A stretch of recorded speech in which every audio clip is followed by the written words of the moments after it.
Muchas gracias. Gracias, David, que ha sido compañero de esta travesía tan apasionante que han sido 5 años desde que salió Cómo hacer que te pasen cosas buenas. Lo ha contado con detalle. La realidad es que yo saqué el libro para mis amigos y mis pacientes, un libro como un poco de lo que yo creía que era importante en las terapias y cómo yo pensaba que podía ayudar a las personas, y poco a poco este libro fue creciendo en diferentes lugares y países. Yo me considero una gran observadora, es decir, yo intento que aquello que observo en terapia, encontrarle una base científica que explique la razón de lo que yo estoy viendo. Los grandes científicos lo que hacen es utilizar una N, un número de casos muy grande para poder generar una teoría. Yo basta con que tenga un caso interesante, un caso que me llama la atención, para que tenga las ganas de investigar y saber exactamente qué existe. Durante todos estos años yo he seguido trabajando en la consulta, ayudando a paliar el sufrimiento humano, porque yo me dedico a ver gente que sufre, gente que me cuenta sus problemas, sus preocupaciones, sus traumas, sus heridas sin resolver, sus conflictos interiores, y voy viendo cómo sanar y cómo acompañar en ese sufrimiento tan doloroso que existe. Todos los que estamos aquí, todos nosotros, por muy guapos, altos, ricos o afortunados que seamos, tenemos batallas que librar en esta vida. Y a día de hoy estamos librando una batalla. Hay algo que nos inquieta, hay algo que nos preocupa, hay algo que realmente no nos hace a veces conectar de forma sana con la realidad. Puede tener que ver con nuestras heridas, con nuestros traumas, con nuestra personalidad, con nuestra forma de ser. Puede tener que ver con que no sabemos conectar con los factores que van sucediendo en nuestra vida, con los factores de estrés. No sabemos recuperarnos y repararnos. La salud mental desde la pandemia es un tema que se habla en todas partes. Es lo único bueno que ha traído la pandemia, yo creo. Que todos nosotros podemos hablar de salud mental, de cerebro, de neurociencia, de emociones con mucha más facilidad. Yo recuerdo cuando empecé a impartir sesiones hace 10 años y acudía a las empresas, que llegaba el director de recursos humanos y me decía: Marien, no vamos a decir que eres psiquiatra, vamos a decir que eres médico, porque a la gente le va a sentar un poco mal decir que traemos un psiquiatra a la compañía. Entonces decimos que eres una médico, que hablas de cosas varias. Y yo decía, no, hay que hablar de la psiquiatría. Cuando salió el libro en Rusia, me acuerdo que el traductor me mandó un correo electrónico y me dijo: Marien, los psiquiatras en Rusia, en Moscú en particular, son médicos que no tratan como tú hablas en el libro. Aquí están los manicomios, los psiquiátricos. ¿Te parece que en vez de decir que eres psiquiatra cambiemos y digamos que eres un terapeuta de...? Dije, no, es que mi función, mi finalidad es conseguir generar una integración de las diferentes especialidades con la psiquiatría. Mente y cuerpo están profundamente unidos. Mente, cuerpo y espíritu. Mi cuerpo escucha como yo le hablo. Mi espíritu tiene la capacidad de darle sentido a las cosas y darle sentido a lo que me sucede. Hoy quiero aprovechar este rato que estoy con vosotros para transmitiros muchas ideas. Algunos, que sé que venís por primera vez a escucharme, quizás sea demasiada información y quizá digáis, Marien, sí ha pasado. Pero es que hay otros que os lo sabéis todo, que podríais subir al escenario y contar el cortisol, la oxitocina, el sistema reticular, la dopamina. Entonces voy a hacer un equilibrio entre las dos. Mi recomendación es que si hay algún tema que os gusta, que os interesa, que lo apuntéis para luego tener la capacidad de profundizar más sobre ello. Si hay alguna cosa que notáis que tiene que ver con vuestra vida, con vuestra historia, que tengáis la capacidad de decir, oye, esto yo lo quiero investigar. ¿Qué nos está sucediendo? ¿Qué está pasando a nuestra mente, a nuestro espíritu, a nuestro corazón en los últimos años? Ninguno de los que estamos aquí somos los mismos que hace un tiempo. Estamos más tristes, más irritables, notamos que nos concentramos peor, nos cuesta más prestar atención a las cosas, notamos que estamos muy sentimentales. ¿Qué nos está sucediendo? Os lo voy a dividir en 3 diagnósticos. Le voy a dar a la sociedad un diagnóstico psiquiátrico dividido en 3. Lo primero que nos está sucediendo es que vivimos intoxicados de cortisol. El cortisol, para el que no lo sepa mal, el cortisol es la hormona del estrés, que se activa en los momentos de miedo y donde está mi supervivencia en juego. Si yo voy caminando por la calle y de repente aparece un atracador y me dice, dame todo tu dinero, y me saca un cuchillo, automáticamente se activan mis niveles de cortisol. Se libera cortisol porque yo tengo miedo. En ese momento lo que sucede es que yo salgo corriendo o lucho. A veces me puedo bloquear. El cortisol va a activar mi organismo para que yo pueda ponerme en marcha y luchar en los momentos donde mi supervivencia o la de las personas que yo más quiero está en juego. Si de repente aquí se cae el techo, yo tengo miedo, salto de aquí, probablemente me tuerza el tobillo, no sienta el dolor, porque ante el modo alerta el dolor se amortigua para que yo pueda salir corriendo y salgamos todos fuera de este escenario. Luego, dentro de una hora, me dolerá muchísimo el tobillo porque ya el modo alerta habrá pasado y las sustancias del dolor volverán a reactivarse. El cortisol es una hormona cíclica. Por las noches se salta y a lo largo del día va bajando hasta la tarde, que tiene su pico más bajo. Y por la noche, cuando tiene su pico más bajo, se estimula la melatonina, que es la que me induce al sueño. Y aquí viene una de las ideas más importantes que he repetido durante mucho tiempo. Si yo estoy en el escenario y empiezo a pensar, ¿y si me quedo sin voz? ¿Y si se cae el escenario? ¿Y si de repente hay un problema con el sonido? El hecho de pensar que algo malo me puede suceder, el hecho de imaginarme que algo malo puede suceder, activa el cortisol como si estuviera pasando en la realidad.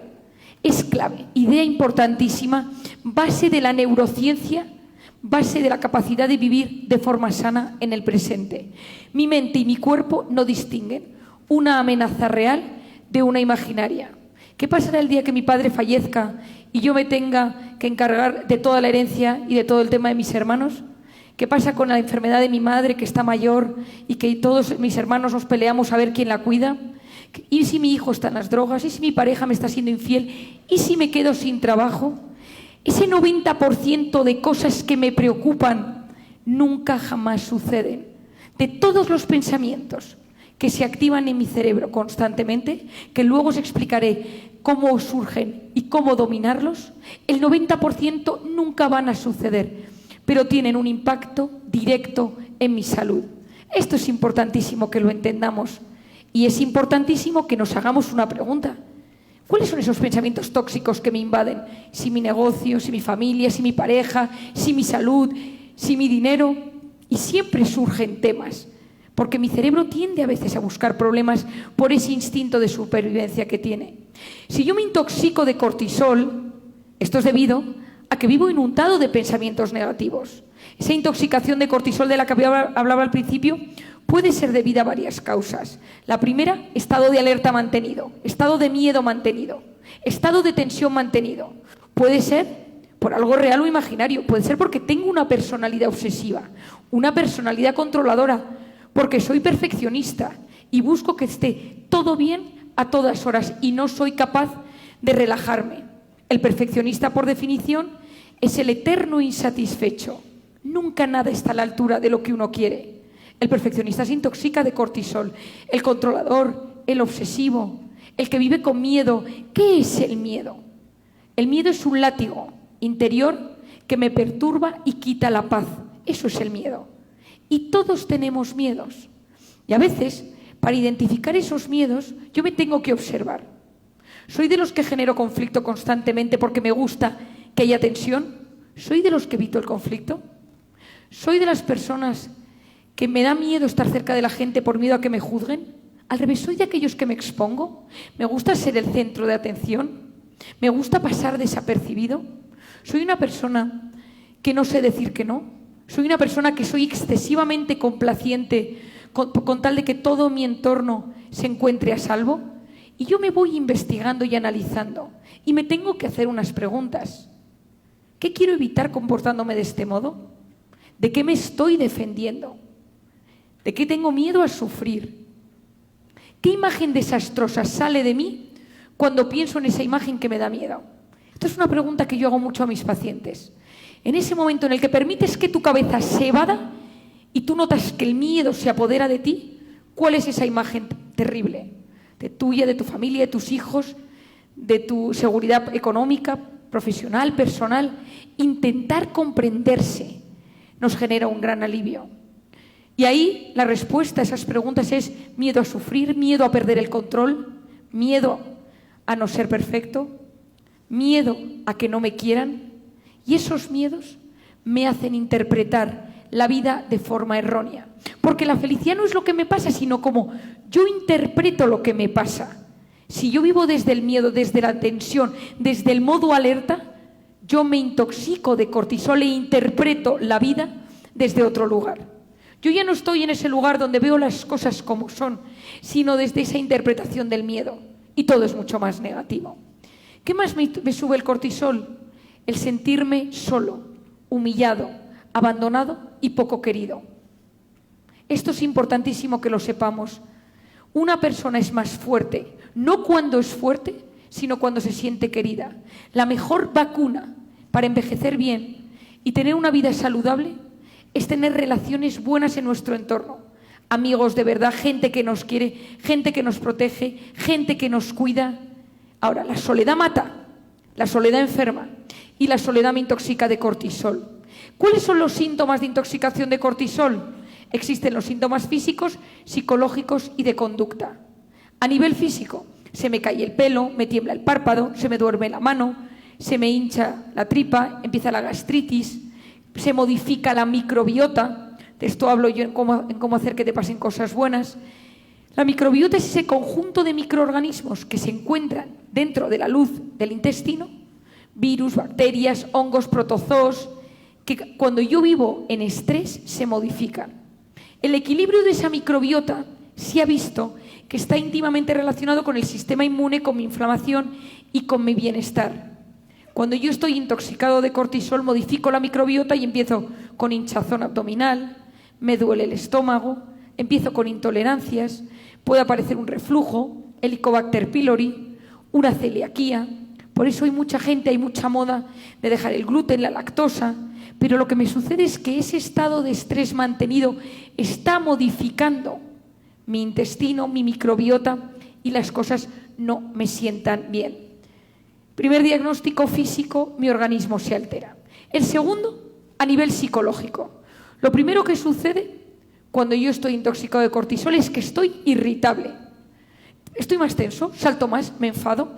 Yo suelo decir en terapia de pareja que muchas crisis de pareja son intoxicaciones de cortisol de uno de los dos. Es decir, uno de los dos vive en un estado de estrés mantenido, está intoxicado de cortisol y todo le parece mal. Por ejemplo, una esposa, una mujer que todos los días llama a su madre a ver cómo está, y el otro llega un momento que no lo soporta, le irrita, y tú le preguntas en terapia, ¿pero desde cuándo llama a su madre todos los días 3 veces? No, desde novios, lo hacía hace 20 años, estás intoxicado de cortisol. Ahora no soportas lo que antes soportabas. En muchas relaciones entre hermanos, con padres, con pareja, con amigos, lo que sucede es que ese estado de tensión que tenemos en nuestro interior nos impide conectar de forma sana. Lo segundo que sucede cuando estoy intoxicado de cortisol es que duermo mal. Llego por la noche a la cama y no me consigo dormir porque tenía un pico de cortisol, porque he llamado a mi suegra, porque he hablado con mi jefe, porque he leído un mail que me ha perturbado, porque he tenido una conversación acalorada con mi pareja. Y cuando llego a la cama, ese pico de cortisol impide que yo genere melatonina y no duermo bien. A veces, por el estado de agotamiento, soy capaz de dormir, pero me despierto entre las 3 y las 4 de la mañana, que cambio del sueño profundo al sueño ligero. Y a veces consigo dormir del tirón, pero cuando me levanto por la mañana tengo sensación de agotamiento. No he conseguido descansar bien. Lo tercero que me sucede es que mi corteza prefrontal se desactiva. Esto es muy importante que lo entendamos. La corteza prefrontal es la zona que se encarga de la atención, de la concentración, de la resolución de problemas y el control de impulsos. Zona que me hace ser un ser superior. Fuerza de voluntad, gestiono mi vida. Pospongo recompensa. Cuando yo tengo miedo, cuando mi supervivencia está en juego, lo que se activa en mi cerebro es la activación de supervivencia. Hay que salir adelante. Yo no puedo profundizar en grandes temas en la vida si tengo miedo. Si yo voy caminando por la calle, aquí en México eso no sucede tanto, pero en Madrid yo siempre cuento este ejemplo. Si tú llegas tarde a una reunión o tienes que llegar a un sitio, vas a perder el autobús y ves una persona en la calle pidiendo dinero, que te está con un mensaje, una carta, probablemente ni lo leas ni lo veas, porque cuando uno va con prisa, con miedo, con tensión, no es capaz de conectar con el sufrimiento de los demás, no es capaz de empatizar, no es capaz de pensar con claridad. Hay un ejemplo que he contado muchas veces y quizá alguno lo haya escuchado, que me sucedió durante la pandemia. El confinamiento en España fue duro, tipo México, pero el tema de la restricción de las salidas era absolutamente terrible, no se podía salir de casa. Y cuando en marzo del 2020 nos confinan, yo estaba esperando a mi cuarto hijo. El mayor tenía 5 años, el segundo 3, el tercero tenía 1 y estaba embarazada de 7, 8 meses del cuarto, embarazada, COVID positivo, no tenía muchos síntomas. Y entonces, pues como la situación era terrible, pues cada cual vivía lo mejor que podía, pero teníamos miedo. Yo tenía miedo por este bebé que esperaba, todas las semanas iba al hospital, me hacían pruebas, veía qué tal estaba el bebé, y al final, a principios de mayo, nace el bebé, en una tercera cesárea que se complica, pero el médico me dice, necesitamos las camas, vete a casa y reposo absoluto. Reposo con 4 niños y mi marido en ese momento era servicio esencial y trabajaba fuera de casa y yo no tenía apenas ayuda.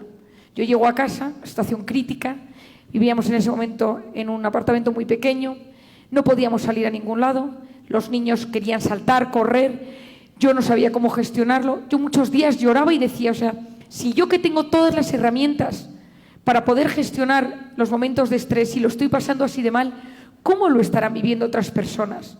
Yo veía los parques, porque desde una de las ventanas de mi casa se veían los parques todos cerrados, gente sin salir a la calle, y yo me preguntaba, ¿cómo serán las secuelas psicológicas de este experimento de tener encerrada a la gente en su casa? Y de repente un día una ley en España dice, pues se puede empezar a salir a la calle, los niños pueden empezar a salir de 5 a 7 de la tarde, un progenitor, 3 niños máximo. Yo feliz salgo a la calle, mi marido no estaba, y me subo al ascensor con los 4 porque no podía dejarle a nadie al cuarto, es decir, por mucha ley que dijeran.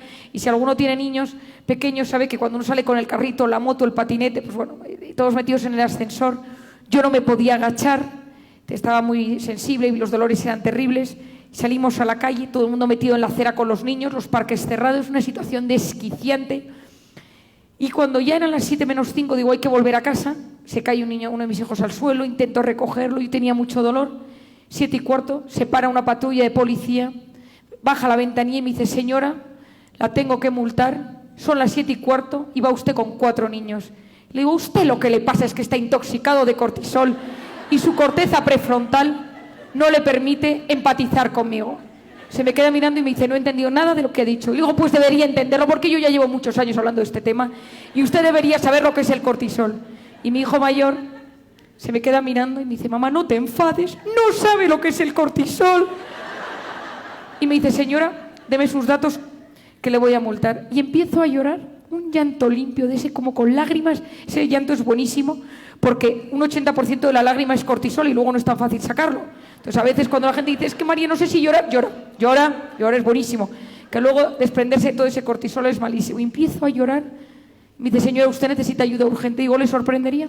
Soy yo la que estoy ayudando. Soy yo la que intento ayudar a la población. Se me queda mirando y le digo, mire, le voy a pedir un favor. Usted me puede poner la multa, pero antes me va a escuchar. Tengo algo que contarle. Déjeme que le explique un poquito qué le está pasando a su cerebro. El otro atónito dentro del coche con su compañero policía. Y me dice, a ver, le digo, mire, el cerebro, el cortisol, la oxitocina, el miedo, usted lo que le sucede no empatiza porque la corteza prefrontal, porque el COVID, porque la pandemia. Entonces se me queda mirando con los ojos como platos y me dice, ¿qué puedo hacer por usted? Digo, ahora sí, ahora ha empatizado usted conmigo, ahora ha reactivado su corteza prefrontal.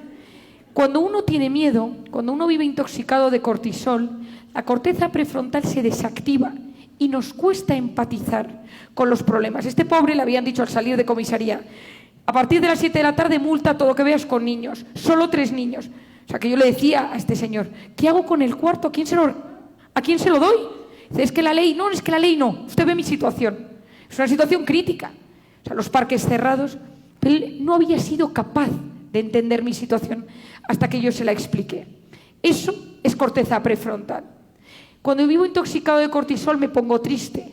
Esa tristeza a veces al principio es fisiológica. Esto es importante que lo entendamos. Estados de estrés mantenidos, me cambian de trabajo, de puesto de trabajo, estoy en una situación delicada de salud, estoy atravesando un problema con mis hijos y de repente se soluciona y al cabo de un par de semanas empiezo a estar triste. Una especie de apatía, de desilusión, que mucha gente en consulta me dice, Marian, pero si yo ahora debería estar bien, si yo ahora debería encontrarme bien, se ha solucionado el tema. Y le digo, ya, pero llevas tiempo, semanas, meses, luchando contra algo y cuando tu cerebro ha detectado que se ha solucionado, te pone como en modo reposo, apático, y puede durar hasta 4 o 5 semanas. No requiere medicación ni tratamiento, más que conciencia de que se va a ir. Lo malo es cuando esta tristeza se enquista y abre las puertas hacia la depresión. Y ahí sí que hay que pedir ayuda. Muchas depresiones provienen de estados de alerta permanentes. Muchas depresiones provienen de vivir en modo miedo, en modo lucha, en modo supervivencia durante mucho tiempo. Por lo tanto, primer diagnóstico, intoxicación de cortisol. Segundo diagnóstico, intoxicación de dopamina. Sustancia que necesito que conozcáis al dedillo, como el cortisol. La dopamina es la hormona del placer. Se activa en los momentos donde yo contacto con una sustancia, con una actividad, con una conducta que me genera placer. Tanto el cortisol como la dopamina son buenos. Pero que hoy, 18 de septiembre del 23, estamos aquí gracias a que nuestros antepasados segregaban cortisol, es decir, salían corriendo, luchaban, si aparecía otra tribu, unos nómadas o la guerra, y se reproducían y se alimentaban, genera dopamina para poder reproducir la especie y alimentarse y no morir por malnutrición. Pero la dopamina está diseñada para momentos de escasez, para que mi organismo sea capaz de buscar a alguien con quien aparearme o casarme y formar una familia, y la comida en medio del desierto, de la selva, para poder comer. Pero el siglo XXI es el siglo de la abundancia. Tenemos abundancia de sustancias dopaminérgicas. Lo primero que tenemos que entender es cómo funciona la dopamina. La dopamina se activa en un área del cerebro que se llama el área tegmental ventral, que no quiero que nadie se acuerde, y que tiene sus redes neuronales a diferentes zonas del cerebro. Si yo activo o libero dopamina, puede ser con sustancias o conductas buenas o no tan buenas. Buenas, quedar con amigos, tener una cena apetecible, hacer deporte, ir a un concierto, leer un libro, reírme a carcajadas, tener relaciones sexuales con mi pareja. No tan bueno, cocaína, heroína, marihuana, alcohol, sexo casual del que me hace daño, pornografía, videojuegos, TikTok, Instagram. Y entendamos por qué. ¿Por qué es diferente? La neurona se activa, la neurona tiene una cabeza, tiene el axón, que es como un palo largo, y unas patitas. Llega el estímulo, se crea una electricidad en esa neurona, lo que se denomina un potencial de acción, y cuando llega a un grado de electricidad, de esas patitas se abren unas bolsitas y sale dopamina al espacio entre las neuronas. Eso se denomina espacio sináptico. Y la siguiente neurona tiene sus receptores y capta esa dopamina y estimula la siguiente. Mi cuerpo busca equilibrio siempre. Si yo de repente empiezo a tener frío, mi cuerpo intenta modificar la temperatura, el pH, la temperatura, el ácido base, la glucosa, el sodio. Mi cuerpo busca constantemente la homeostasis, el equilibrio. Si yo le meto placer, lo que hace mi cerebro es intentar generar esa dopamina para que yo sea capaz de disfrutar. La siguiente neurona recibe esa dopamina y disfruta, y la siguiente. Pero si lo que sucede es que eso es una dopamina masiva, porque es cocaína, porque es porno, porque es TikTok, porque es algo demasiado dopaminérgico y no natural, en ese espacio entre las neuronas se genera una descarga masiva de dopamina. El receptor siguiente se queda atontado y dice, bueno, pero ¿esto qué ha sido? Es demasiado. Y es como que se esconde.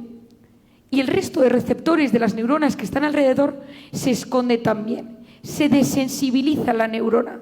Y para volver a sentir el mismo placer, tengo que meter más dosis. La dopamina es la hormona de las adicciones. Por eso si yo comienzo con medio gramo de cocaína 2 veces a la semana, al cabo de unos días sigo consumiendo, necesito 1 gramo y necesito 3 días y 4 días y 5 días y 6 días, porque la dopamina lo que hace es generar esa tolerancia y síndrome de abstinencia. Tolerancia es necesito más dosis para sentir lo mismo y si no lo tengo un síndrome de abstinencia. Y ya no consumo por la búsqueda de placer, consumo porque me siento mal, porque hay dolor, porque hay malestar. Si entramos en el mundo de la pantalla, El cofundador de Facebook, Tim Parker, reconoció hace unos años en un evento médico en Filadelfia, dijo: creamos Facebook para generar adictos, porque nos dimos cuenta de la enorme vulnerabilidad del ser humano y conocimos la dopamina y la enorme vulnerabilidad que tiene el ser humano de sentir constantemente. Y está diseñado para ser así. Todos los años, los grandes de las tecnologías americanas dedican mucho dinero, muchos dólares, a pagar a neurocientíficos para conseguir modificar el sistema de recompensa del cerebro de los usuarios. Porque lo que necesitan es modificar nuestro sistema de gratificación instantánea. Quiero algo y lo quiero ya, y quiero sentir algo ahora mismo. La serotonina, que es la hormona que está presente en todos los antidepresivos, el Prozac, el Altuline, el Lexapro, todos estos antidepresivos tan comunes, la serotonina funciona al revés. Cuando tú estimulas una neurona con la serotonina, la siguiente neurona se calma, se inhibe. Tú generas un estado de quietud en el organismo. En cambio, la dopamina es euforia, es placer, es disfrute, es bajón, es vacío. La felicidad depende de que nosotros seamos capaces de darle un sentido a nuestra vida. El 90% de la gente no sabe por qué se levanta cada mañana. Uno se levanta, se mete en la rat race, tengo que hacer algo, tengo que volver a hacerlo, y somos incapaces de encontrarle sentido a las cosas que hacemos. Porque para encontrar sentido hay que parar, hay que frenar, hay que hacerse grandes preguntas, hay que pensar en la trascendencia. ¿Hay vida después de la muerte? ¿Qué sentido tiene mi paso en esta vida? Y esas preguntas a veces no tienen una respuesta fácil y generan tal vértigo que sustituyo la búsqueda de sentido por sensaciones. Yo lo que quiero son sensaciones cada vez más intensas. Y esas sensaciones son dopaminérgicas. Me da igual que sea masaje, alcohol, dinero, azúcar, comida compulsiva, compras compulsivas, TikTok, Instagram, cocaína, marihuana. Pero yo me meto en esa rueda dopaminérgica que lo que va a generar es un enorme vacío existencial. Y aquí viene otra idea fundamental. Mi cerebro recuerda lo que me calma. El cerebro recuerda lo que me calmó. Si yo cada vez que me peleo con mi pareja, agarro mi teléfono y me compro algo online, me meto en pornografía, veo un vídeo de TikTok, yo cada vez que me enfado con quien sea, mi cerebro me va a decir: no te preocupes, que tienes un mecanismo muy fácil para solucionarlo, que te calma, y que es la pantalla, métete en TikTok. Por eso la gente joven, cada vez que se siente triste, no puede vivir sin ese chute de dopamina, que yo lo denomino, a la dopamina de las redes sociales, de TikTok, de Instagram, yo lo llamo un dispensador automático de afectos. Como una máquina tragaperras, que no se llaman así en México, esas que hay en España en los bares, que tú las bajas y salen moneditas y a veces siempre pierdes dinero. Pero que esa dopamina de que quizá ganes dinero hace que vuelvas a darle a la palanca. La dopamina no solo se activa en el contacto con el objeto de placer, sino ante el deseo del placer. Solo por el simple hecho de pensar que yo voy a consumir, ya me sube la dopamina. Esto es clave, porque es la cuna de la motivación. Si queremos motivar a alguien, hay que hacerlo por metas, pero esas metas tienen que ser saludables. Repito, el cerebro recuerda lo que me calma. ¿Cuándo agarramos el celular? En dos momentos: cuando estoy aburrido o cuando estoy estresado. Estoy aburrido en una sesión por Zoom de mi trabajo, estoy en casa aburrido, no hay nadie, y mi cerebro me dice: no te preocupes, esta sensación de aburrimiento no tienes por qué sentirla. Tienes algo rápido, dopamina instantánea. Agarra el celular porque siempre va a haber algo. Alguien que te escribe, alguien que te llama, una noticia. Y todo eso está diseñado para generar una adicción y engancharte. ¿Qué pasa si yo no le doy a mi cerebro dosis de aburrimiento? Nadie ha descubierto nada importante en un momento frenético de hiperactividad y de hiperestimulación. Los grandes creadores, los grandes empresarios, los grandes líderes, las personas que en su trabajo consiguen que las cosas funcionen, sea el trabajo que sea, lo han conseguido, porque en un momento se aburrieron y dos neuronas hicieron clic y hubo una conexión, y en esa conexión apareció algo. Hay que aburrirse, porque sin aburrimiento no hay asombro, y sin asombro no hay creatividad. Cuando uno se aburre, se activa una zona del cerebro que se denomina la red neuronal por defecto, que es un conjunto de redes neuronales que me permite crear, tener ideas, tener mi seña de identidad. Y eso me ayuda a ponerme en contexto, a saber quién soy y a cómo me hablo. cuando estoy aburrido y cuando estoy estresado. Si yo cada vez que estoy estresado, nervioso, tenso, agarro el celular, dejo de tener herramientas para poder solucionar el estrés de forma individual. Yo esto lo hablo mucho con los padres y en los colegios, hablando del tener el teléfono cerca. Entonces, si tú le das a tu hijo de 10 años un celular, es como si le pusieras un minibar en su habitación y le dijeras: cada vez que estés triste o te sientas solo, toma un chupito de tequila, que te vas a sentir bien. El cerebro deja de tener herramientas para gestionar el estrés. Hoy me preguntaban en una de las entrevistas: ¿por qué hay tanta ansiedad, tanta depresión, tanto estado de irritabilidad, intentos de suicidio? Porque no tenemos capacidad de tolerar lo malo que nos sucede. Y la vida tiene batallas, y la vida tiene dolor, y la vida tiene cosas negativas que gestionar. Pero si yo he acostumbrado a mi cerebro a tener dopamina siempre que lo quiere, a tener gratificación instantánea, no le doy herramientas a mi cerebro para poder solucionar lo demás que me sucede. Hay que aprender a posponer la recompensa, a decirme que no, a decir que no, a tolerar ciertos estados de malestar, que me aburro, que me noto un poco tenso, no pasa nada, no hace falta. A veces le viene bien a nuestro cerebro que le demos pequeñas dosis de malestar para que se reequilibre nuestro sistema de placer-dolor. Primer diagnóstico, intoxicación de cortisol. Segundo diagnóstico, intoxicación de dopamina. Y termino con un apunte que es clave. Una de las mayores lacras que ahora mismo existe en la sociedad es el tema de la pornografía. La sociedad fomenta lo que luego condena. Permitimos, a través de la pornografía, que en el cerebro de nuestros hijos, que en el cerebro de la gente joven, la gente no tan joven, entren imágenes que distorsionan su percepción de la sexualidad, del amor y de la mujer. El cerebro tiene neuronas espejo y cuando el cerebro ve algo, lo quiere replicar, sobre todo cuando es dopaminérgico. En España existe un concepto que se llama la manada, supongo que aquí tendrá su nombre, que son este conjunto de chicos jóvenes que agarran a chicas, las violan, las acosan, les hacen mucho daño, y esto en España está siendo un problema muy gordo. Me reuní hace un mes con un policía encargado de estos temas y me dijo: Marian, no hay un solo chico involucrado en un tema de violación o en un tema de estos de las manadas que no vea horas de pornografía. La pornografía es la escuela de la prostitución.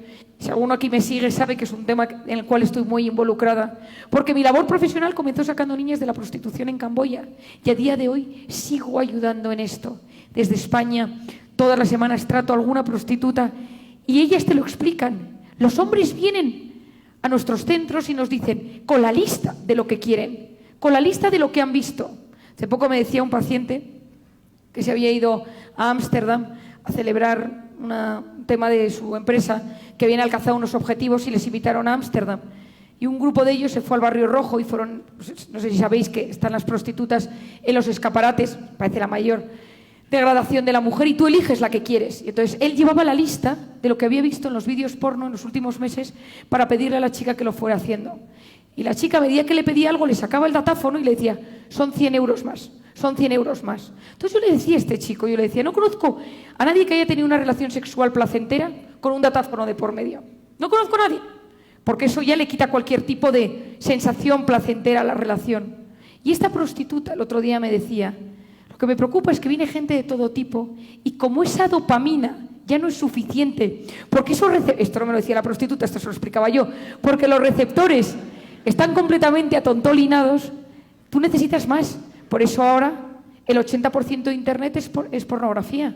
El 80% de Internet es pornografía. Y el 88% de esa pornografía tiene agresividad y tiene cosas cuyo contenido está penado por la ley. Eso en la vida real sucede a alguien en la calle y eso está penado por la ley. Pero el 88% de la pornografía de Internet tiene ese contenido. Varios profesionales estamos muy involucrados en este tema y estamos intentando explicar a la sociedad cómo gestionar este tema, regular el acceso a la pornografía, menores de 18 que esté completamente prohibido, porque esto modifica las redes neuronales. Y os lo voy a explicar con un símil muy sencillo. Mi cerebro, cada vez que yo genero un hábito, y sobre todo un hábito que genera placer, es como que activo una carretera. Si yo sé que voy a visitar a mis padres los domingos y eso me da alegría, yo genero una sensación de placer pensando en el domingo y en ir a visitar a mis padres. Voy a ver un partido de fútbol, voy a un concierto de música, quiero jugar un partido de tenis con los amigos. Mi cerebro sabe que esos son rutas cerebrales, lo estoy explicando de forma muy sencilla, donde circula la dopamina. Pero si yo empiezo a consumir algo de dopamina tóxica, de esa dopamina que no me gusta, sea porno, sea cocaína, sea alcohol, yo robo la dopamina de esas carreteras y la llevo a la autopista de la pornografía, de la cocaína, del alcohol, del azúcar, de eso que no es saludable. Y cuando yo voy a visitar a mis padres no disfruto. Cuando voy a ver un partido de fútbol no disfruto. Nace mi sobrino, voy a verle al hospital y no disfruto. Por eso todas las personas adictas a algo sufren depresión en algún momento. Es una apatía interna, endógena, fortísima. Porque las cosas que deberían hacernos disfrutar ya no lo hacen. No somos capaces. Y todos los que estamos aquí, incluida yo, tenemos algún enganche, alguna cosa de la que nos vivimos más o menos adictos, a veces más validados y otras veces menos. Da igual que sea tabaco, que alcohol, que azúcar, que chocolate en mi caso, o sea, cada cual tiene lo suyo. Pero hay que entender hasta qué punto eso está perjudicando mi salud. El tercer diagnóstico es que vivimos en una crisis profunda de atención. La atención está en la corteza prefrontal, la que no tenía el policía. La corteza prefrontal es clave. Dejar que vuelva a profundizar. Corteza prefrontal, zona que se encarga de la atención, de la concentración, de la resolución de problemas y del control de nuestros impulsos. Zona que me ayuda a tener empatía con los demás. Hablábamos al principio que cuando tengo miedo, me siento solo, estoy en modo alerta, funciona mal. Y lo otro que influye poderosamente es los estímulos que llegan a mi corteza prefrontal. Cuando un bebé nace, su corteza prefrontal es profundamente inmadura. ¿Con qué se estimula la corteza prefrontal de un bebé? ¿A qué presta atención un bebé? 3 cosas: luz, sonido y movimiento. Un bebé está en la maquita, de repente ve pasar a su padre y ve el movimiento, gira la cabeza, activa corteza prefrontal. Se enciende la televisión, mira el monitor y activa corteza prefrontal por la luz. Escucha una música, oye el timbre, luz, sonido y movimiento. ¿Pero qué quieres tú de ese hijo tuyo, de ese niño? Que a medida que se vaya haciendo mayor, sea capaz de prestar atención a objetos inmóviles, que pueda escuchar a un profesor hablar, que pueda esperar en la salita de espera del médico, que coma tranquilamente sin estar moviéndose en la silla sin parar, que pueda escuchar una conversación de adultos prestando atención.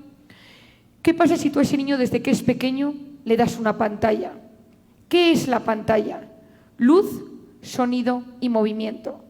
Y el cerebro funciona con un mecanismo que se denomina use it or lose it.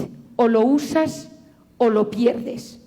Si yo a ese niño le doy una pantalla para que esté quieto en el restaurante, para que mientras yo estoy teletrabajando yo pueda estar tranquilo y él me deje y le doy una pantalla en la que va viendo dibujitos o lo que sea. Si está en la salita de espera del médico, para que esté quieto y no se suba a la silla. Si yo cada vez que quiero callar a mi hijo para que no me moleste, controle sus impulsos o coma tranquilamente, le doy una pantalla, yo voy deteriorando la capacidad que tiene esta corteza prefrontal de desarrollarse. En España, en Europa, hay un 10% de niños medicados por TDAH, ADD, trastorno por déficit de atención e hiperactividad. Este ADD en inglés o TDAH en español significa que no tengo capacidad de prestar atención y no puedo gestionar mis impulsos. Es decir, mi corteza prefrontal no funciona bien. Una sociedad que está regalando tablets móviles a los niños en todo momento, en las escuelas, esa corteza prefrontal no madura adecuadamente. Ese niño no presta bien atención a las cosas. En Silicon Valley, todos los grandes programadores llevan a sus hijos a colegios donde no hay pantallas. En Silicon Valley, los grandes programadores, cuando contratan las nannies que tienen que cuidar de sus hijos, firman un contrato donde está escrito que la nanny no puede nunca sacar el celular delante del niño y si no queda expulsada del trabajo. El fundador y dueño de Twitter estuvo ingresado en una clínica de desintoxicación por adicción a Twitter y no permitió que sus hijos tuvieran tablets. Steve Jobs tampoco. Bill Gates tampoco. Esto me recuerda al tema de los narcos. Cuando uno ve la serie Narcos, que todo el mundo consuma menos nosotros, porque es tan dañino para el cerebro que no podemos permitir que el cerebro de nuestros hijos se deteriore. Hace unos meses salió publicado un estudio en el cual salía para mí un tema fundamental y que explica mucho de lo que está sucediendo a nivel social, psicológico y político en este país y en el mundo en general. Cuanta más estimulación, cuanta más luz, sonido y movimiento, me llega la información al reloj, la pantalla, el móvil, es que todo abierto, el teléfono, me hablan, WhatsApp, las noticias. Cuanta más estimulación y más información me llega, menos capacidad tiene mi cerebro de resolver tareas complejas y menos capacidad tiene mi cerebro de profundizar. Es decir, una sociedad hiperestimulada es una sociedad que piensa peor o no piensa y le cuesta muchísimo resolver lo complejo y busca lo superficial, lo sensacionalista, lo extremista, lo que le genera dopamina. Os doy un ejemplo. Imaginaros que una mañana, esto en México probablemente sea utópico, pero yo doy un ejemplo que puede suceder en Madrid y aquí cada uno en México puede decidirlo. Que uno se levanta un sábado por la mañana, no tiene que ir a trabajar, no tiene nada importante, se va a un kiosco, compra un periódico, se va a un pequeño restaurante, a un bar, se pide un chocolate con churros, que diría yo en España, pues un bizcocho, un croissant, una tostada, unas arepas, lo que sea, y sin celular, sin teléfono, se pone a leer el periódico. Y tiene toda la mañana por delante. Empieza a leer el suplemento, las noticias de cultura, lo que nunca tenemos tiempo de leer, en papel, sentados en un pequeño bar, restaurante, tranquilamente. Entonces tú empiezas a leer cosas que nunca leerías. Y de repente llegas a una noticia, revueltas en Malasia, y empiezas a leer. En Kuala Lumpur, capital de Malasia, sucedió una revuelta, y le das una oportunidad a la noticia. Probablemente de Malasia sepas muy poco, te importe muy poco, pero en ese momento de paz y de serenidad tu cerebro te dice, pero eres capaz de leerlo y entenderlo. Y lees la noticia. Pasan unos días, estás trabajando en la oficina, donde estés, en tu casa, estás con los niños y de repente te enteras que ha habido una noticia importante. Pues me da igual que sea el problema, yo pienso en los problemas españoles, pero las revueltas que hay en cualquier país, el terremoto en Marruecos, el tema en Libia, Estados Unidos, cualquier noticia de estas perturbadoras. Y te metes en un portal de noticias, en tu ordenador, a buscar. Ya te empiezan a llegar por el móvil memes, chistes, que yo nunca he entendido cómo llegan tan pronto cuando hay una noticia. Yo creo que hay una fábrica de tipos que está todo el día a la mínima noticia porque ha pasado un minuto desde la noticia, pero ya tienes, da igual que sea de fútbol, que ya te empiezan a llegar como estos chistes rápidos. Y tú te metes, no para de llegar información, te llaman por teléfono y te metes en el portal de noticias y de repente estás buscando la noticia que buscas, ves en chiquitín revueltas en Malasia, no existe ninguna posibilidad de que le des clic porque tu cerebro ante la hiperestimulación detecta que es una noticia hipercompleja, que no vas a ser capaz de entender y menos en ese estado de tensión. Y en ese estado de tensión, de hiperestimulación, ves en un recuadro nuevas fotos calientes de la novia de no sé qué futbolista en las Maldivas, no sabes ni quién es ella ni quién es él, pero le das clic. Y de repente está todo el mundo hablando de un tema y tú estás metido en una página que no sabes cómo has llegado viendo una tipa en bikini, en una isla desierta, que dices, pero ¿cómo he llegado a esto? Si yo me he metido para buscar otra cosa. Las aplicaciones, las páginas están diseñadas para que en los momentos de hiperestimulación vayas a lo superficial, vayas a lo dopaminérgico y profundices lo menos posible. Y lo que se ha visto es que en esa crisis de corteza prefrontal, mi cerebro busca la polarización. Le divierte lo extremista, lo sensacionalista. Cuando Donald Trump ganó las elecciones, coincidiendo con el Brexit, Facebook realizó un estudio interno, una auditoría interna, para ver si ellos habían podido tener la culpa del resultado del Brexit y de las elecciones americanas. Tras toda la auditoría, salió que sí que habían influido poderosamente. Y que el 64% de personas que se habían adherido a grupos extremistas en Facebook habían ido derivados por algoritmos siguiendo sus estados emocionales a medida que iban poniendo likes y viendo noticias. El subdirector de Facebook reconoció, y esto fue portada del Wall Street Journal, porque se filtró el estudio, decía, somos conscientes que hemos manipulado los votos y que deteriorando la capacidad del ser humano de prestar atención, hemos conseguido hacer lo que queríamos con ellos. Esto fue todo un bombazo cuando se descubrió que efectivamente tú podías manipular a través de esos algoritmos. El problema está en que cada vez pensamos menos, profundizamos menos y necesitamos sensaciones cada vez más potentes. Ante estos tres diagnósticos, intoxicación de cortisol, de dopamina y crisis de corteza prefrontal de atención, ¿qué hacemos? Porque claro, uno puede decir, bueno, Mari, ¿y ahora qué? ¿Cómo se empieza? Habrá algunos que me digan, bueno, pues yo el cortisol lo tengo más a raya, pero estoy todo el día enganchado a este tema dopaminérgico. Pues tienes razón, porque soy incapaz de prestar atención. Antes leía y ahora no me puedo concentrar en la lectura. Lo primero de todo es hacer un diagnóstico sincero, profundamente sincero, de cómo estoy yo a día de hoy. Sin miedo. Me siento solo, tengo miedo, estoy inflamado, noto que vivo enganchado a todo con tal de no pensar, cada vez presto peor atención, vivo a base de gratificación instantánea y me compro constantemente cosas para sentir esa dopamina. Diagnóstico. Lo segundo, realizar mi esquema de personalidad. Yo siempre recomiendo hacer un esquema de personalidad en el que yo digo, imaginaros, María viene a mi consulta, María es una persona sensible que le da muchas vueltas a las cosas y muy tímida. Y María viene a mi consulta y me dice, María, llevo años con migrañas y con ataques de ansiedad. ¿Hay alguna manera, desde la psicología, en la que yo pueda mejorar lo que tengo? Porque solo tomo pastillas para la migraña y tomo pastillas para los ataques de ansiedad. Entonces yo le digo, María, tú eres sensible, altamente sensible, le das vueltas a las cosas y eres muy tímida. Y tú, ante el estrés, te modificas. El sensible, cuando está en modo alerta, se convierte en una persona vulnerable. Ahora estoy bien, ahora estoy mal, ahora estoy triste. La persona que le da muchas vueltas a las cosas, ante el estrés, entra en pensamientos rumiativos. No tenía que haber hecho esto, no tenía que haber dicho, no tenía que haber... La persona tímida ante el estrés se bloquea.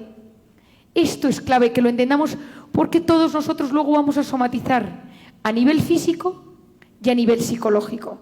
Unos tendrán migrañas, otros tendrán colon irritable, otros se les duermen las manos, le tiembla el párpado, tienen contracturas en la espalda, en la zona lumbar. Cada cual tiene una serie de síntomas. Y otros son síntomas psicológicos: tristeza profunda, pensamientos obsesivos, ganas de no comer, ganas de comer, temas de compulsiones con la comida, problemas de insomnio de conciliación o de mantenimiento, y a veces eso puede acabar en ataques de pánico y en temas más graves. Y aquí debo hacerme una pregunta muy importante, y es, ¿qué me sube el cortisol a mí? ¿Cuáles son mis factores de estrés? ¿Me puede subir el cortisol? Mi esposo, porque es muy intenso, mi suegra, mi compañero de trabajo, mi nuera, mi yerno, la logística familiar, el dinero, la salud, un trauma sin resolver, pero que tengamos identificados nuestros factores de estrés. Lo siguiente y fundamental es que yo tengo que hacerme una pregunta clave. ¿Tengo algún lugar, alguna sensación donde yo me repare? Haciendo deporte, estando con amigos, viajando, leyendo, la música, las mascotas, navegar, el mar, la naturaleza.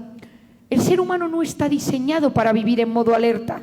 El ser humano está diseñado para vivir épocas en modo tensión y luego bajar al modo parasimpático y repararme.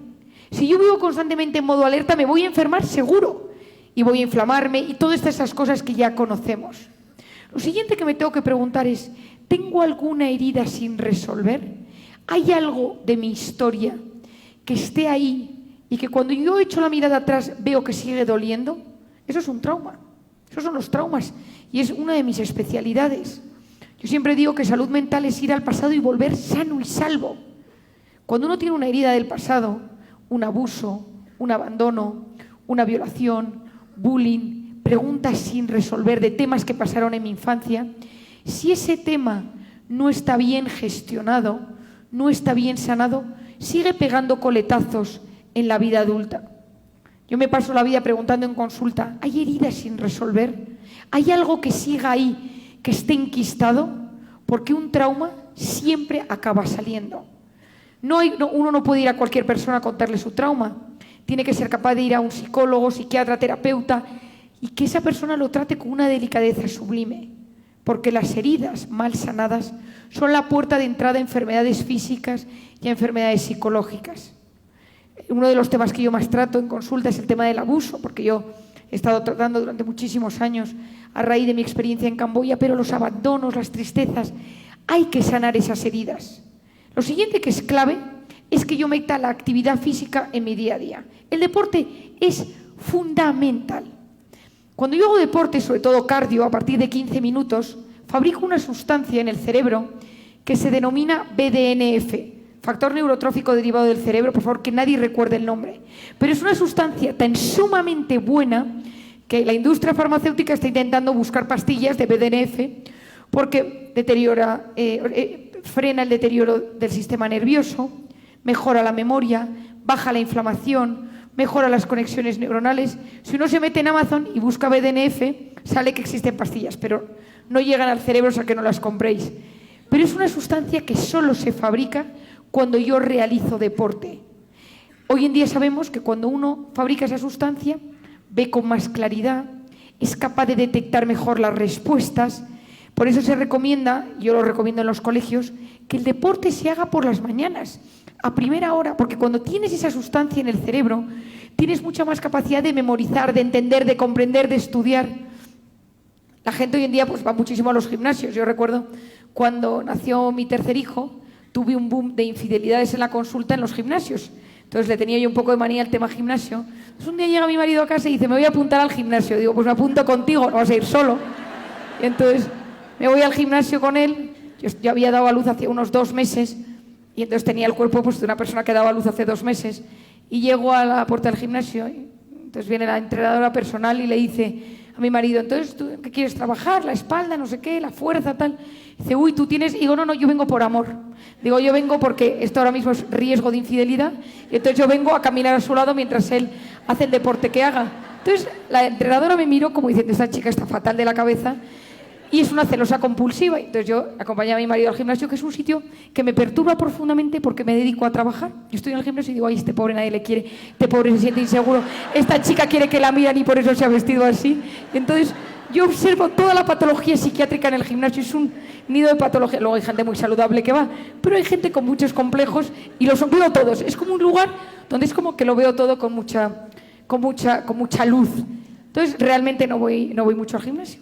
Pero hace unas semanas estaba yo escribiendo mi tercer libro, entonces tenía toda la mesa del comedor llena de folios, papeles, y de repente descubrí una cosa. Entendí un tema importantísimo del cerebro que yo nunca me había dado cuenta. Dije, pues claro, si esto pasa por esto, tal. Me hice un esquema, empecé a entenderlo y en ese momento suena el timbre de mi casa. Entonces abro la puerta y aparece un mensajero con una tarta de chocolate riquísima que no es para mí. Me dice, es para su vecino del portal de al lado, pero no me abre la puerta. ¿Qué hago con la tarta? Y digo, pues si quiere yo me la quedo, pero no, nunca le llegará. Y entonces me dice, no, es que no me abre la puerta y hay que meterla en la nevera. Le digo, mire, que no sé qué decirle. Entonces bajamos al portero de mi casa, el portero, que es un señor encantador, pero muy lento, empieza a dar opciones.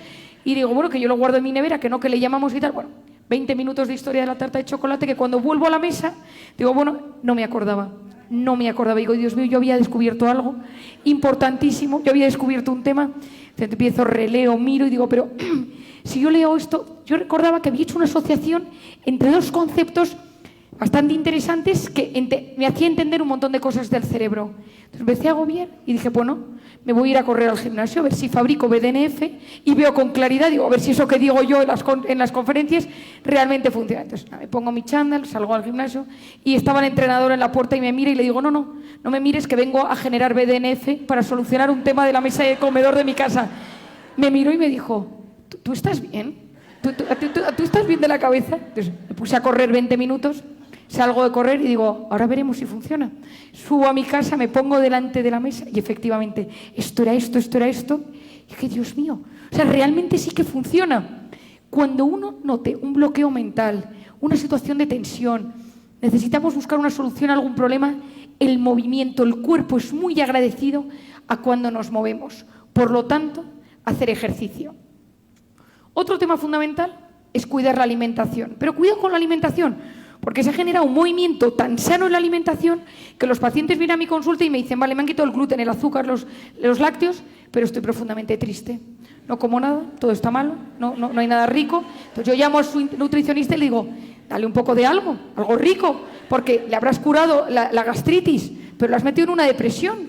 Necesitamos un equilibrio para poder vivir. Entonces, ¿qué pasa con el gluten? ¿Qué pasa con los lácteos, con el azúcar? Lo que tenemos que saber es que cuando vivimos en estados de estrés mantenidos, intoxicados de cortisol, las vellosidades intestinales, que son las células del intestino, que tienen unos picaportes que se abren, y entra lo bueno a la sangre y lo malo se va a las heces. Cuando yo vivo intoxicado de cortisol, ese cortisol arrastra todos los picaportes, que se llaman zonulinas, abre esas puertas del intestino y empieza a entrar masivamente en la sangre cosas que no deberían entrar, que hoy en día sabemos que son el origen del Parkinson, de demencias, de enfermedades cardiovasculares, de algún tipo de enfermedades neuropsiquiátricas. Estados de estrés mantenidos modifican la permeabilidad intestinal. Una mujer que lleva toda la vida sufriendo, un matrimonio complicado, una situación de tensión, un trauma sin resolver, ese estado crónico tóxico mantenido modifica este sistema digestivo y, por lo tanto, mi pared intestinal está tan sensible que el gluten, que efectivamente no es lo más sano para el intestino, lo inflama y lo irrita, aunque uno no tenga celiaquía. Cuando uno se encuentra bien y tiene una salud buena y no parece que pase nada, pues puede tomar ese gluten. En estados depresivos, de enfermedades autoinmunes crónicas, yo recomiendo cuidarlo. Yo a veces doy dietas antiinflamatorias o suplementación antiinflamatoria. Omega 3, antiinflamatorio, magnesio y vitamina D, de Dinamarca. Las tres ayudan a prevenir enfermedades crónicas y ayudan a prevenir la depresión. Siguiente tema. En un momento de crisis de atención yo tengo que fomentar mi atención. ¿Cómo lo puedo hacer? Lo primero de todo es que yo tengo que empezar a volver a conectar con la realidad y soltar la pantalla. Dejar el celular en casa, en el bolsillo, en el bolso, en la mochila, en donde lo lleve. Y volver a mirar la realidad. Y empezar a ponerme ilusiones y metas. Porque hay una zona del cerebro, que alguno me ha oído hablar de ella, que es el sistema reticular activador ascendente. El sistema reticular es el filtrador del cerebro. Nuestro cerebro recibe constantemente varios billones de bits de información, pero únicamente se queda con aquello que le interesa, aquello que le gusta. Si te quieres comprar un coche, un carro, de repente empiezas a ver ese por todos lados. En Madrid, no sé si aquí en México se juega, los niños juegan a ver coches amarillos, ¿no? Entonces, todo el rato es coche amarillo, ¿no? Yo, desde que he llegado, aquí solo miro si hay coches amarillos, que mis hijos no están, pero yo luego los cuento y les diré cuántos coches amarillos he visto. El hecho de querer ver algo hace que mi cerebro detecte cosas similares a ello en el entorno. Por eso se dice que lo que el corazón desea de verdad, la mente se lo acaba mostrando. Mujer que quiere quedarse embarazada y empieza a ver mujeres embarazadas por todos lados. Persona que de repente quiere cambiar de trabajo y está buscando un trabajo en específico y lo ve anunciado en varios sitios. Me acuerdo, hace unos años, estábamos mi marido y yo en casa y le digo, ponme alguna serie entretenida, distinta. Me pone una, no me gusta, me pone otra. Y a la tercera digo, esta es buenísima. Qué raro que nadie me haya hablado nunca de esta serie. El día siguiente, cuando voy a la parada del autobús a dejar a los niños, la marquesina de la parada del autobús tenía el anuncio de la serie. El autobús que pasa tenía la serie. Y ese día todo el mundo me habló de esa serie. Puede ser que el alcalde de Madrid haya decidido poner la marquesina debajo de mi casa con la serie que yo estoy viendo. O que esa marquesina estuviera el día anterior puesta, pero a mi cerebro no le interesaba y mi sistema reticular no lo detectó. Por eso hay que tener ilusiones. Sueña en grande, actúa en lo pequeño. No importa que hagamos un castillo en el aire, siempre y cuando seamos capaces de crear cimientos bajo ese castillo. La gente piensa muchas veces, no, es que claro, eso es imposible que me suceda. Si tú decides que quieres conseguir algo en tu vida, tu cerebro va a hacer todo lo posible por asociar cosas de la realidad que se asemejen a tu ilusión. Hace unos años vino una paciente a mi consulta que tenía conflicto en el trabajo, que había tenido un trauma en la infancia, se lo habíamos solucionado y siempre me hablaba de su novio. Ella se dedica a la publicidad, encanta viajar, freelance, le encantan los deportes de riesgo, tiene una mascota, perfil como de mujer, como muy aventurera. Siempre me hablaba del novio, pero la realidad es que un día me dijo, María, no sé si estamos bien, mi novio y yo. Últimamente la relación se ha enfriado y le dije, es verdad, háblame de él. Entonces va y me cuenta que trabaja en política en un pueblo de la Sierra de Madrid, pues, le encanta su trabajo y para él eso es lo máximo. Él no quiere ascender ni llegar a Madrid de político, simplemente ser el concejal de su pueblo. Vive con su madre, porque quiere muchísimo a su madre, y siempre le dijo desde que empezaron a salir, si nos casamos viviremos con mi madre. Dice ella, bueno, yo luego le convenceré y digo, no, esto no se trata, esto se habla desde el principio. Pero a este novio que tiene le da miedo volar, y es que dices, como muy miedoso. Y le digo, mira, es que no te conviene, es que este chico no te conviene. Ya, pero María, ¿y entonces qué hago? Y digo, bueno, pues te quedas sin novio. y ya buscaremos. Es que tú, Marian, tú te piensas, y no hay chicos jóvenes y buenos y con buena pinta y que me pueda casar con él. Y, bueno, pero lo que no te puedes casar es con el inadecuado. Habrá que buscar al que te funcione. Entonces, bueno, los que me conocéis sabéis que yo me gusta a la gente ayudar a que encuentre pareja. Y entonces tengo un Excel de solteros y solteras y luego tengo lo que yo denomino la teoría de la pirámide, que es como yo enseño a la gente a buscar pareja de larga duración. Si uno lo que quiere es pasárselo bien 24 horas, no funciona mi sistema. Pero si el que uno busca es, oye, yo quiero encontrar a alguien que pueda funcionar como el hombre o la mujer de mi vida, yo siempre explico que uno tiene que saber qué quiere, 3 cosas que quieras. Entonces tú tienes que, según tu forma de ser, decidir que 3 cosas te encajan a ti. Las 3 cosas que me encajan a mí no son las de nadie aquí probablemente, porque cada cual tiene su historia, su biografía, su forma de pensar. El caso es que esta chica, Clara, deja a su novio y me llama al cabo de unos meses y me dice, estoy tan sola y tú me dijiste y es tu culpa que le haya dejado. Digo, oye, no, a ver, es que no te conviene. Entonces viene a los 6 meses a la consulta, una consulta muy tensa en la que se pone muy, Marianitos, ¿qué voy a hacer? Porque yo querría ser madre y querría formar una familia. Digo, bueno, para empezar, vamos a activar tu sistema reticular. ¿Tú qué buscas en un hombre? Digamos, un hombre que me quiera. Digo, no, a ver, es que eso, digo, de para eso se trata. Digo, 3 características del chico que quieres que esté contigo. Dice, pues yo quiero un hombre aventurero, que le guste viajar, los deportes. Yo quiero un hombre que le guste mucho viajar y quiero un hombre que si puede ser ya que le gusten los animales, porque como yo tengo un perro y me encantan los animales, pues me gustaría que fuera aventurero, que le guste viajar y tal. Y bueno, pues activa tu sistema reticular y a ver qué tal te va. Y entonces se va, ella no vive en Madrid, se va en el tren, en el AVE. Estoy con el siguiente paciente y me dice mi secretaria, Marian, te llama la paciente anterior, que te pongas que dices que es muy urgente.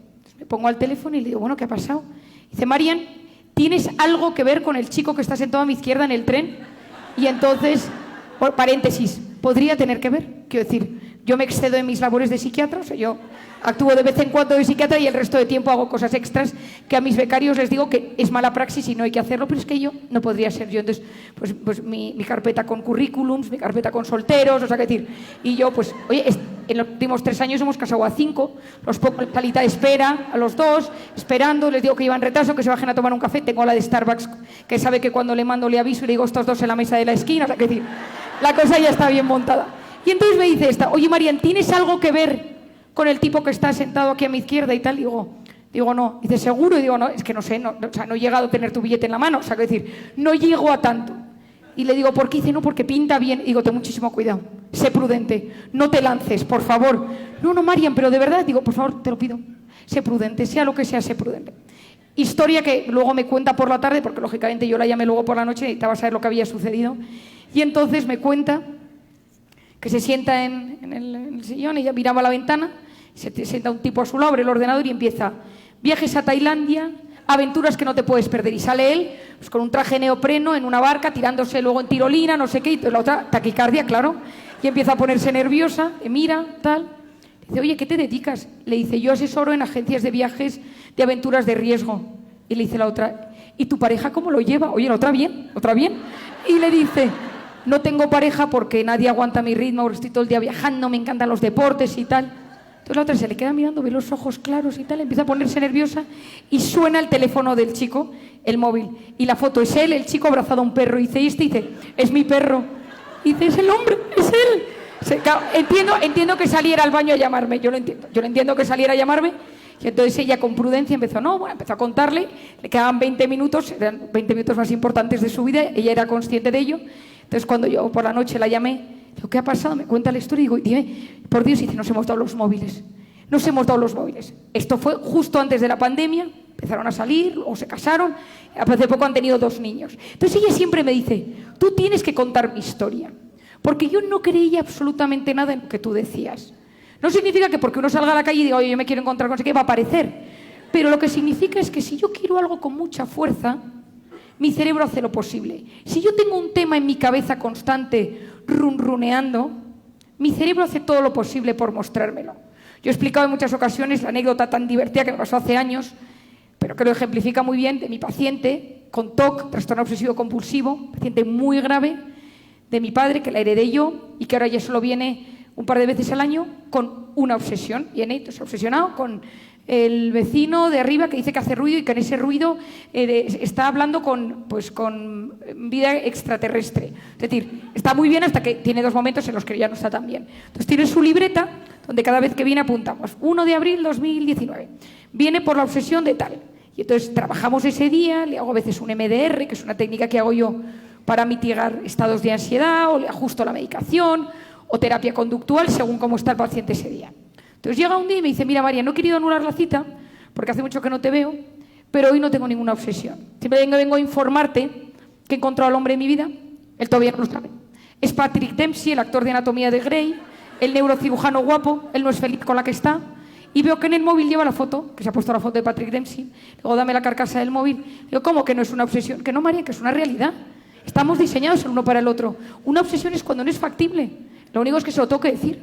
Lo tengo que encontrar y decirle. Y le digo, es que esto es una obsesión, pero es de otro tipo. Le empiezo a explicar que no, María, que yo he venido para compartir contigo una alegría. No para que me vengas a amargar y me digas que yo tengo una obsesión. Y le digo, no, de verdad, es que, bueno, estamos hablando, discusión, traía un portfolio, la vida, la infancia, la historia, cómo es que le gusta su plato preferido, cómo le trataba a su madre de pequeño. Digo, es que se te ha ido de las manos. Que no, Marian, que no. Hay que tener mucha información, tú siempre lo dices, que hay que prepararse para tener suerte. Yo estoy más que preparada para mi encuentro con él. Bueno, le ajusto la medicación, le subo un pelín, digo, mala suerte, y se va.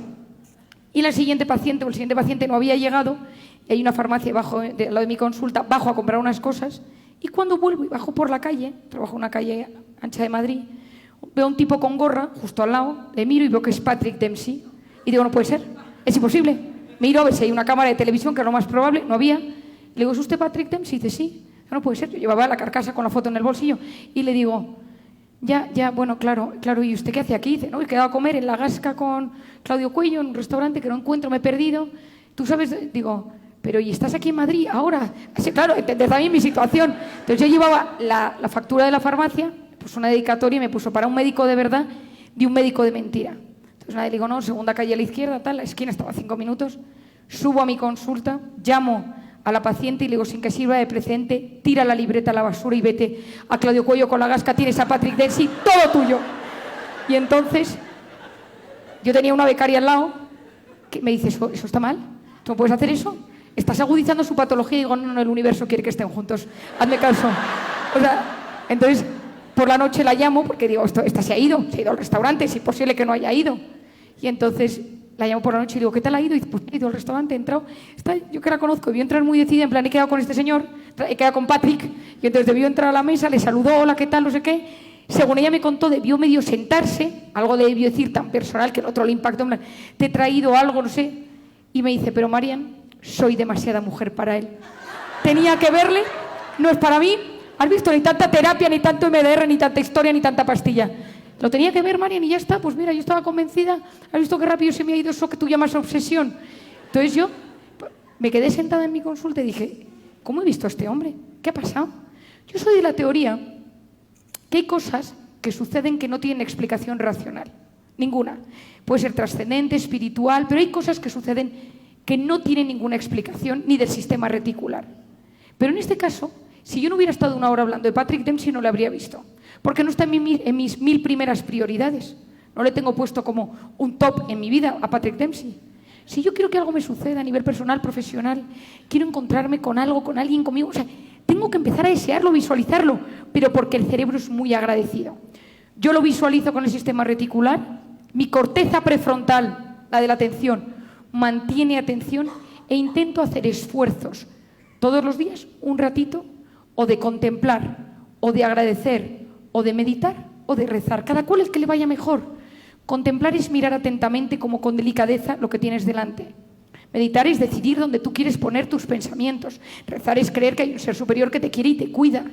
Agradecer es pensar en alguien que te ha hecho algo positivo en la vida, que te quiere, que te cuida, y pensar de forma agradecida, de forma apasionada, desde el corazón, cómo esa persona te ha tratado de bien. Sabemos que esos actos de atención plena, donde uno deja todas esas hiperestimulaciones, mejoran las conexiones neuronales y ayuda a que envejezcamos mucho mejor. Y finalmente, las personas. Todos tenemos gente en nuestra vida que solo con pensar en ellas nos sube el cortisol. Hay gente que piensas en ella y te sube el cortisol. Son las mal llamadas personas tóxicas, pero es personas que tienen la capacidad de intoxicarte de cortisol. O sea, la ves pasar por tu casa, ha venido, de repente parece, pum, te intoxicas de cortisol. Un jefe que te dice algo, de repente ese ex en el que piensas, alguien de tu curso si estás en la universidad o en el colegio, y puede que no te haya hecho nada en ese momento, pero solo con verle pasar dices, ya viene con la cara de vas a ver tú qué vas. Y claro, os explicaba antes que cuando uno interpreta la vida desde el miedo, desde la soledad, desde la rabia, desde la negatividad, interpreta que los demás le tratan mal. Esto es un estudio muy reciente, se lo he publicado hace un par de meses, que cuando uno se trata mal, que cuando uno vive en la negatividad, interpreta que los demás le tratan mal. Y por lo tanto hay un montón de gente tóxica en el entorno. Y recuerdo hace unos años, mucha de mi labor divulgativa empezó en México.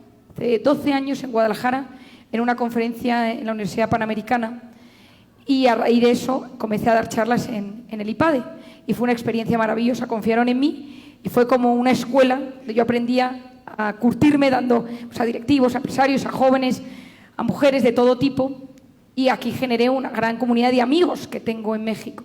He tenido la enorme suerte de que yo me he sentido siempre muy querida, y venir a México es familia. Hay mucha gente a la que quiero y que me quiere de verdad. Y cuando vine ese día a la conferencia, muchas de las preguntas eran, y entonces yo trabajo con un tóxico, pero entonces mi suegra es tóxica, pero entonces mi hijo es tóxico. Entonces yo un momento que dije hay que cambiar la terminología, porque según como yo me hablo, mis células escuchan cómo yo me estoy tratando. Hay estudios espectaculares, técnicas de imagen, de personas que se van hablando en negativo, no vales nada, no puedes nada, eres feo, eres gordo, nadie te quiere, te vas a quedar solo, y cómo las células del sistema inmune funcionan a diferencia de personas que dicen, pues yo me siento querido por esta persona, quiero darle una oportunidad a esta experiencia en mi vida, voy a intentar proponerme esto con esta meta tan divertida o motivadora.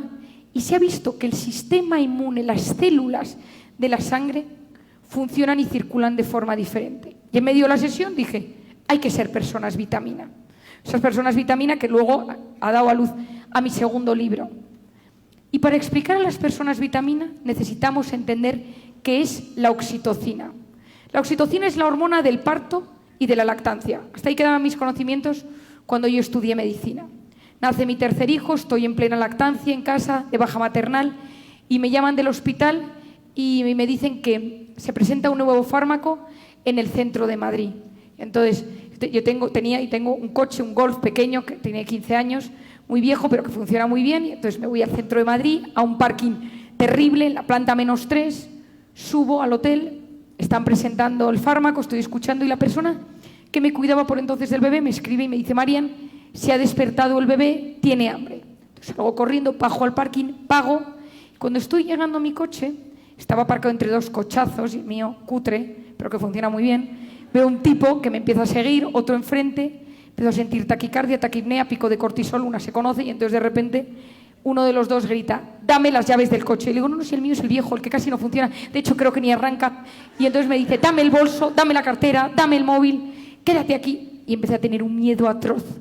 Me metí dentro del coche, cerré el pestillo y tuve un ataque de ansiedad. Es la única vez en mi vida que he tenido un ataque de ansiedad, pero me dedico a ello y sé que no es un infarto, sé que no me voy a morir, o sea, sé exactamente lo que es.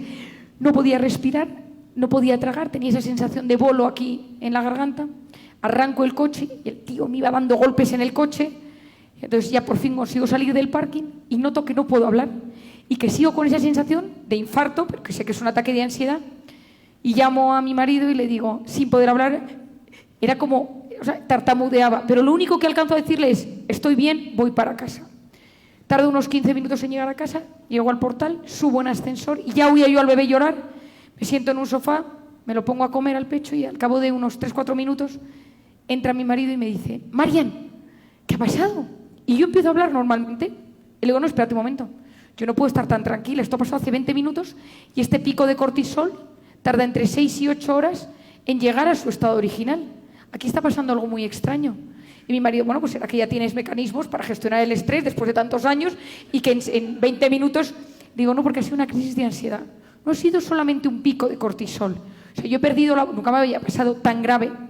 Y a medida que pasaban los minutos, yo lo que notaba es que estaba en un estado de paz rarísimo, impropio. Y yo decía, vamos a ver, pero si esto me acaba de suceder. Y empezó a pensar Y como os decía al principio, yo tiendo a observar las cosas que me suceden. Y en ese momento, lo único que me quedaba era el bebé, la oxitocina de la lactancia. Me meto en internet y busco oxitocina, cortisol. Y veo, si estimulamos la oxitocina, bajamos el cortisol. Dije, tenemos el futuro. Lo que hay que hacer es estimular la oxitocina. Ahora hay que ver cómo, porque no nos podemos poner a lactar todos. Y dije, hay que buscar maneras de estimular de forma natural la oxitocina. ¿Qué es la oxitocina? La oxitocina es el signo bioquímico de la empatía. Te veo y no te juzgo. Te veo y te trato bien. Te aporto cariño. Te doy abrazos. Descubrí en plena pandemia que funcionaban los abrazos a partir de 8 segundos. Y entonces yo le decía a mi marido, hay que abrazarse. Estamos cometiendo un error. No es que haya que marcar distancia de seguridad, sino que es que hay que abrazarse 8 segundos. Entonces mi marido con mucha gracia me decía, por favor te lo pido, no digas esto en ninguna entrevista, en ningún medio, porque pierdes toda veracidad. Y tampoco podía investigarlo. Pero sabemos que en los masajes, con las mascotas, en el contacto físico, cuando estás con alguien que te apoya y que te dice, sé que lo vas a hacer bien. Yo muchas veces doy el ejemplo, ¿no? Ese hijo que tiene que hacer una representación en el colegio y está muerto de miedo y tiene un pico de cortisol y tú le dices, no te preocupes, mamá está en la primera fila, te va a salir bien, estoy contigo. Y ese niño de repente baja cortisol, sube oxitocina. En una empresa, si de repente viene tu jefe y te dice, no te preocupes, que si esto no llegas yo te cubro. Bueno, eso es un pico de oxitocina. Si de repente una persona te comprende, no te juzga, ¿no? Yo suelo decir que las personas vitamina son liberadoras de oxitocina. Te transmiten paz cuando tú estás en guerra. Te ayudan a disfrutar de tus alegrías incluso más que tú mismo. Son portadores de optimismo y de alegría. Y en un momento de intoxicación de cortisol, como fue la pandemia, nos prohibieron la oxitocina, con miedo, incertidumbre, todas las batallas internas que tenemos y lo que nos podía sanar, que era esa oxitocina, estaba prohibido.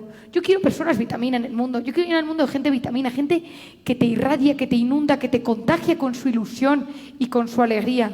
Gente que es capaz de transformar las cosas. A igualdad de condiciones, ¿a quién le vas a comprar la fruta? ¿Al que te trata bien o al que te trata mal? ¿Al que te inyecta oxitocina o al que te mete cortisol? Al final en esta vida uno toma decisiones basadas en la confianza, en lo que nos han generado las personas a la hora de conocerlos. Termino con una anécdota que me sucedió justo después de la pandemia. Estaba yo en casa, eran como las 9:30, 10 de la noche, y uno de mis hijos tosía y se encontraba un poco mal. Llamé al pediatra y me dijo, Marian, dale antibiótico. Entonces, mi hijo en ese momento estaba en la ventana, tengo una ventana grande que da a la calle y se ve la calle. Entonces estaba esperándome, yo bajé a la calle a comprar una farmacia de 24 horas y cuando volvía con el antibiótico, en la puerta de mi casa pasaba el camión de la basura. Y entonces veo que hay un tipo fuera del camión de la basura limpiando con una escoba y con una especie de aparato. Me mira, muy buen semblante, y le digo, buenas noches. Me dice, buenas noches.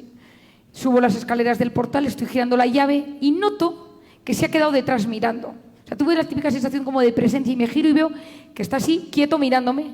Y le digo, que sea leve, gracias por tener la calle tan limpia. Ya, mis recursos en ese momento eran los justos. Y me dice, ¿es usted Marian Rojas? Le digo, así. Sí, soy yo. Y oigo que pega un grito y dice, chicos, subid el volumen. Entonces, de repente suben el volumen del camión y se oye, el cortisol es la hormona del estrés, no sé qué tal.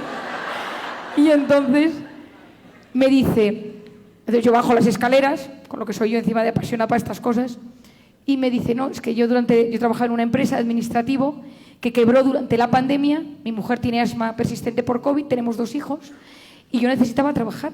Y entonces tengo un amigo mío que está montando una startup, pero hasta que pueda empezar a trabajar con él y cobre, me saco un dinero trabajando de basurero por la noche.